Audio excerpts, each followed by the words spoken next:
This week, Missouri is decided. For far too long has my state suffered under secessionists. For far too long has the armies of Davis thought they could find home here. For far too long has the loyalty of the state as a whole been questioned, its defenders considered weak. It's time to correct these misconceptions.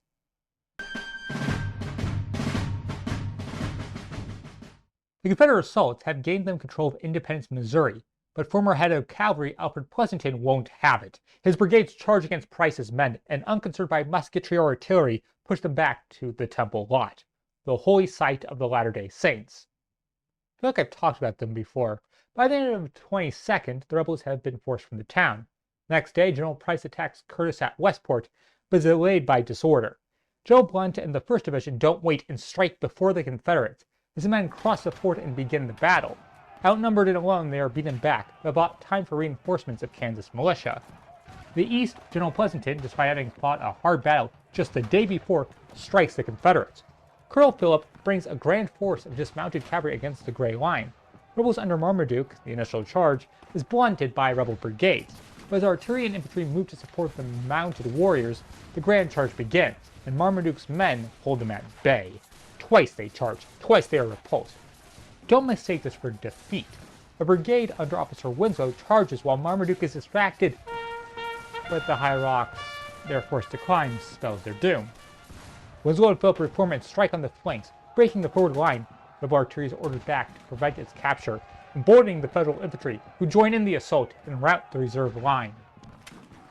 With the rebel right flank broken, Curtis brings forward his men, as Price begins to withdraw, saving the supply wagons being his top priority. Stubborn rearguard by Confederate cavalry prevents their capture, but surrender the field. And the state, leaving for Kansas. The Union continues its pursuit, engaging the rebels at Marais das Cygnes, but the next major battle happens at a different river, Mine Creek. The secessionist supply wagons slow the march, and when crossing water, well, the snail is faster, giving Blunt the perfect opportunity to destroy Price's lifeline. The two sides engage in a short firefight. The battle is decided when an Iowa regiment flanks Confederate Clark's brigade, beginning a rout of the rebels. Unlike the victory at Westport, where losses were about even, this is a one-sided battle.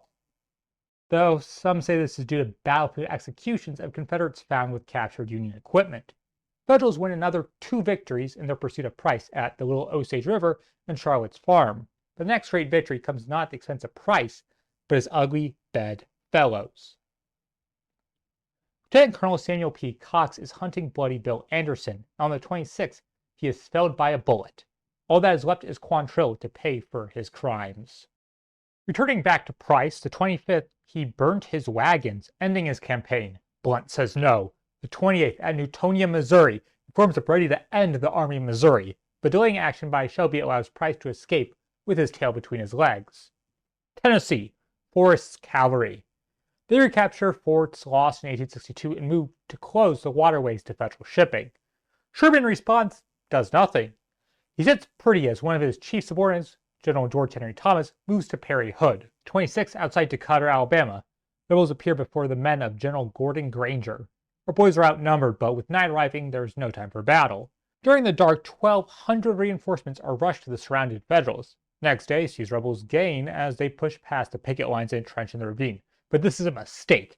As dawn breaks on the 3rd day, a charge by the defenders breaks the Confederates, capturing under 20. After a duel of cannon, Hood withdraws. The raw losses on both sides are small, but the ratio of 3 to 1 brings fear into the heart of Hood. Lincoln speaks to the 189th New York as they head to the front. It is said we have the best government the world ever knew, and I'm glad to meet you, the supporters of that government. To you, Render, the hardest work in its support should be given the greatest credit. Others who are connected with it and who occupy high positions, their duties can be dispensed with, but we cannot get along without your aid. While others differ with the administration, and perhaps honestly, the soldiers generally have sustained it.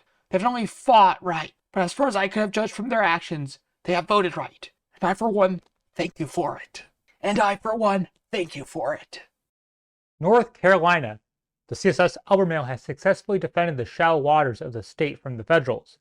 As it sails around the docks, sailors aboard spot Union soldiers and begin firing. A few seconds later, an explosion rocks the vessel. As the Albemarle begins to sink, they see that their assailants have been blown overboard their small ship. The rebels evacuate the Albemarle. and within a handful of minutes, the Confederate Navy has lost one of their best defenses. Finally, moving north of Virginia, we see a redemption.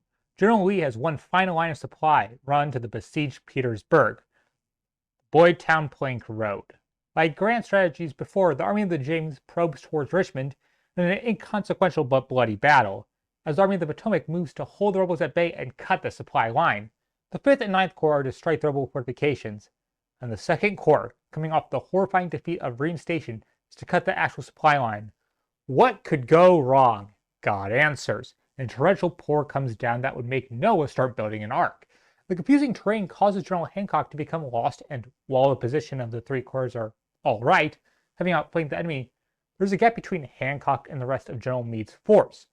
The 1st U.S. sharpshooters, we haven't seen them in a long time, are the forward skirmishers and therefore the first to receive the rebel strike under General Mahone.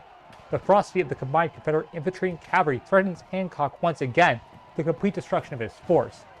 But this is the time of redemption. All the way down to the lowest private, a burning desire keeps the men from breaking. 105th Pennsylvania, even after being surrounded and decimated, broke through their opponents. The rebels fail.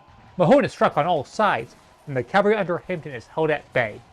When the rebel riders charge, they don't break a cowering opponent, instead being forced to pay for every inch. In the charge, Hampton loses a son, and the other one is on the brink of death. Hancock wins as the rebels retreat, but he can't hold the ground and returns back to base. The casualties are disputed, but you can consider it a costly victory. Sickles' time, he asked the president to hold off from increasing the power of Thurlow Weed, the Republican political boss, against Democrat political boss Tweed. The question is the surveyor of the Port of New York. Sickles loses, as Lincoln needs the votes Weed can bring. That's where the week ends, and it's Missouri. In 1821, it entered the Union as a slave state. In 1838, we started a war with the Mormons. Our Supreme Court denied Scott freedom. We tore ourselves apart during Bleeding Kansas. We're no longer that Missouri. We're the Missouri that marched with Lyon, enacted Fremont's proclamation of abolition, turns against the brutal raiders. The only question now is, will we end slavery in the state? Will we come together as Missourians and end the barbaric practice that delayed our entrance into this great nation? Yes.